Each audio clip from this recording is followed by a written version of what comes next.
A generational shift is taking place right now, today, as we speak. And if people do not get prepared, they are going to be blindsided by what's taking place. I'm going to show you the big details. The first thing is that layoffs have begun. When you go through these cycles, we see it time and time again where there seems to be no expectation of what later becomes so obvious. The second thing is the debt expansion that's taking place, whether it's credit cards, whether it's mortgages. The third thing is the real estate oddities, and I'll give you all that. I'll wrap it up, and if you stay with me until the end of this video, I'm going to show you what you need to do. Let's begin. Wells Fargo mortgage staff brace for layoffs as U.S. loan volumes collapse. I think it's important to look at not just one company, but we see the entire sector. We look at different businesses related to it on the mortgage side, on the construction side. We could see new home sales. We could see existing home sales. We could look at what's happening with permits.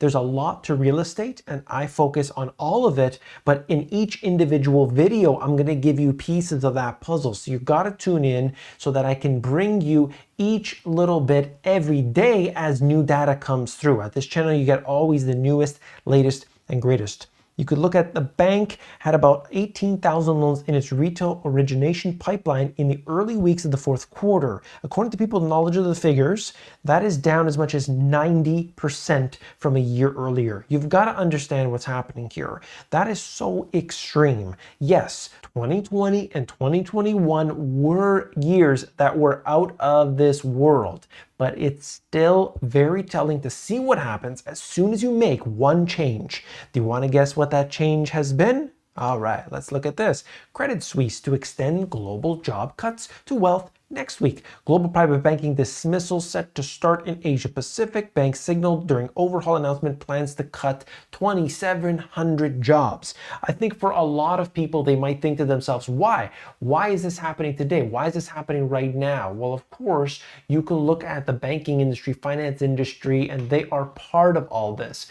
We're looking at the tech jobs, many that I'll show you in just a second, that have been lost over this recent period, but it's not just tech. And that isn't a real key thing to watch. And this is where we get real unfortunate and tough. I need to bring you the information, okay? I'm selling my blood. Millions in the US can't make ends meet with count that, 2 jobs. More Americans have been working 2 or more jobs over the past few decades, and this has been increasing over time. I think people need to realize this. When you look at the jobs numbers, it's skewed in a way that makes you think that it's like 2 different people getting a job. But in reality, it's one person working 2 jobs, working 3 jobs and more. Isn't that a big concern? Now, of course, if you want a second job because you want to put some extra money aside, you want to do that extra thing because you want to go away on vacation, this and that, or you just like it, there's nothing wrong with that. I know some people that maybe they want to go work on a golf course on the weekends so that they can have a little fun. I get it. Great. But that's not what's happening for a lot of people. They need to work that second job just to pay their bills. And you know what else they're doing? They're expanding their debt. We'll discuss that in a second here. I wanted to show you this. Millions of people are currently working 2 or more jobs in order to make ends meet as global inflation and corporations jacking up prices have sent the prices of food, gas, housing, health insurance, and other necessities soaring in the past year. They give the example right here of an individual who has to work multiple jobs just to make ends meet and is not even working. But what I think is happening here is with a lot of these jobs, like the baristas at Starbucks they use in this example, there will be a time in the near future where they're just going to be eliminated. The cashiers, the tellers at the bank, all the advisors, bank advisors, financial advisors, these jobs will likely be gone in a matter of time. Okay, that's just the way we have to understand. Like you go to, not that I've gone, but you go to a McDonald's and you walk in and no longer do you talk to a human, you punch it in on a little iPad and then they get the order in the back and then they bring that out. You don't talk to the person. That person doesn't say, would you like fries with that? These things aren't happening anymore. And it's important to understand that the technology is the barrier right now. It's not a matter of, well, do you think it's publicly okay if we do this? And they're having this argument in the boardroom. No, the argument in the boardrooms is simply how much it's going to cost, and does that really save us money in the long term? Look at Flippy the robot. Look at Chippy the robot. These are real things, by the way, I've covered here on the channel. That fast food companies, they're having problems. They're looking at the labor shortage and they're asking the question, what do we do? We got labor shortage. We can't afford people. The people want a union. The people want to get paid more. We need to figure something out. What can we do? Oh, I got an idea. Let's get a robot to do the job instead. That's happening right now. Here we are looking at the layoffs announced in the last day. Now, this is a couple days ago by the time you're watching this. Lyft, 13% of the workers. Open Door, 18%. Stripe, 14%. Chime, 12%. Twitter, 50%. And by the way, the Twitter thing, I don't know if 50% necessarily got cut. I didn't see that as an official number. Doesn't matter anyway. A bunch of people got fired. Morgan Stanley, percentage unknown. And of course, Credit Suisse. And all these other companies are laying people off. It's happening today. And what happens when the economy is weak or weakened? Well, of course, you see debt rising. Debt disaster. Average American owes more than $25,000. Nearly half couldn't cover a $1,000 emergency. I have shown you the statistics over and over again.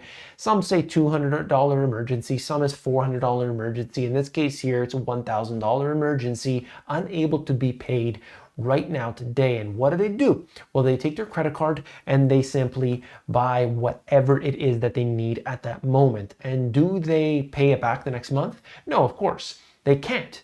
It's impossible for them. So they carry a balance. That balance gets extended. I'll be able to pay it next month and next month and next, and it just builds up more and more. But if you pay the minimum payment, you could stretch that out. But as you know, paying the minimum payment ultimately is not a solution, because that just stretches out for years and years and years on end. People are getting into more debt than ever before today, right now in 2022. In fact, I could show you that statistic. This is the credit cards and other revolving plans. It's just basically, think of it like credit cards, and you can look at this nearing $1 trillion in the United States. So it is quite significant. I mean, think about that. It's $1 trillion in this debt. That rate is moving up over 18% the last time I checked, and people on average carrying a balance of over $6,000. What do you think is going to happen to people that are carrying such a large amount? I mean, for a lot of people, $6,000, that's a lot. And now it's at 18% interest rates. It's going to hurt people. Bank of America says rush to cash is now at the fastest pace since early 2020. Cash funds saw $194 billion inflow so far this year. Don't expect the Fed to pivot until job losses and credit shocks hit. That's right. I think it's important to understand what Jerome Powell has said, or the Fed has said, and what they haven't said. So let's talk about that for just a moment here. The Federal Reserve has specifically said, and this is as of the last meeting, not too many days ago, that there will be no pause in hiking interest rates, and there will be no reduction in interest rates for the foreseeable future. Now, we have to take that with a grain of salt, because they can change their mind real fast. But until the conditions change, they're not going to change. They're not going to reduce interest rates. If tomorrow there's a recession and suddenly millions of people are getting laid off, the Fed will flip in an instant. But that's not happening. The unemployment rate, as marked by the U3, it's 3.7%. It's still historically extremely low. The jobs numbers that they show you are extremely good. You can look at all these other figures, even their own inflation figures that they use are still, in my opinion, looking, too hot. Even though you could see some of the numbers that they've come down, but the Fed's favorite measure has not, because you have sticky inflation. Certain things like rent doesn't fluctuate like you might see with the price of lumber, for instance. So watch that very clearly. Let's look here just for a second. You could see the farm in the background. Oh, it's all beautiful, all getting watered. And then you look at the homes, or the mobile homes here, that are basically just in a desert practically. Wells are running dry in drought-weary Southwest as foreign-owned farms guzzle water to feed cattle overseas. I mean, it's just just truly an unusual circumstance right now that we are seeing. These things do happen as part of a cycle, a natural cycle that takes place, whether it is natural or not.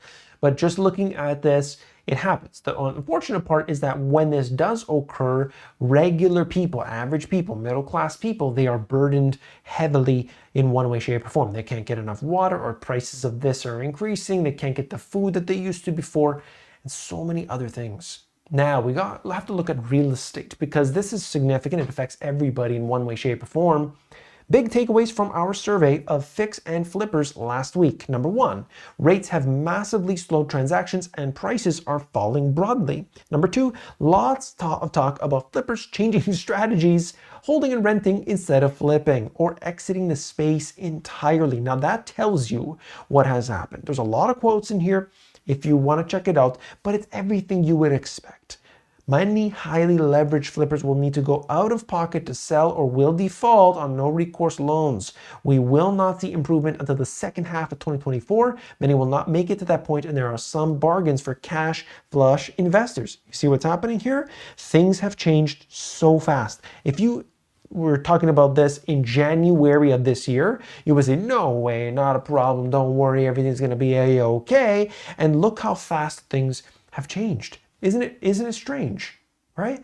Well, what's that one big thing that has come about in the last little while? I think it's pretty obvious, and the Federal Reserve is behind it. Take a look at mortgage rates, more than double in 10 months. It's so mind-boggling to see how quickly that changed. Just look at it. Mortgage rates were heading lower and lower and lower. 2.76, January 26th, 2021. Isn't it crazy? And it was around that range for the most part in January of 2022.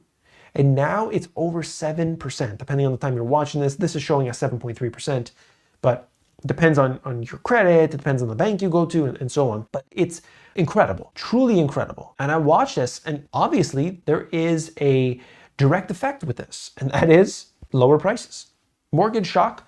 Monthly home loan payments are set to rise. By the way, this is for the UK. Monthly home loan payments are set to rise by almost a third to £1,350. This is showing us the mortgage payments as a share of disposable income, and we could see what's occurring. Yeah, obviously, that the higher interest rates go, the more people have to pay in terms of the total, and that has a burden on the economy because they're not going to be able to buy the things that they did before. At the same time, in Europe, you've got extremely high energy costs and everything else. For so many people, this is the story that we've heard. I want to talk about what's happening and how this will affect you. This is what we need to discuss because it's front and center. It should be talked about at the dinner table every night. As we have seen, raising interest rates has an immediate effect on just about everything, despite being told that this wouldn't be an issue. Remember that? It's okay, just be a little bit, and then it'll be all over soon enough. Well, not really. Investors are hoping and praying, but it's important to note that hope is great, but it's not an actual financial strategy. Okay, that's just plain and simple. Markets are reliant on cheap debt, and until the central bank pivots, you're going to see volatility being high, and volatility in many aspects, not just in the VIX index, for instance. Take a look at your investments and assess your goals. Wealth preservation, maximum appreciation. What are you trying to achieve? Your goal is different than my goal, is different than his goal and her goal, but you need to do what you have to for yourself, for your family. Don't listen to anybody else. And whenever you take in information, understand, what does this mean to me and my goals? If you don't have established goals, how are you ever going to get there? Then you have the fact that I believe you must help others around you if at all possible. And yes, I do understand there's going to be a small percentage of the people that are receptive. But a lot of that actually is the way it's presented to people. If you stuff information down people's throat, they usually reject, they shield. So don't do that. You got to kind of trickle that information in. This is something I've learned over the years. And the way I wrote it here is basically that a rising tide lifts all boats. You've heard that before, and I think it's important that for so many people that they should get in this mindset of we have to have an established community. Of course, online communities, fantastic. Love you all in the comments below. Try to give as much feedback and listen to what you have to say. It's great information. But of course, locally as well. I think that's really something that is, over the years, has kind of diminished. And that's unfortunate. Okay, that's just the way it is. I hope you found this video informative. In fact, tomorrow's video, I got some real good stuff. Okay, so make sure you hit that subscribe button down below. And don't forget to check me out on Twitter. I'm now on Twitter Blue, so we'll see what kind of fun we can have on there as well. And take care. See you tomorrow.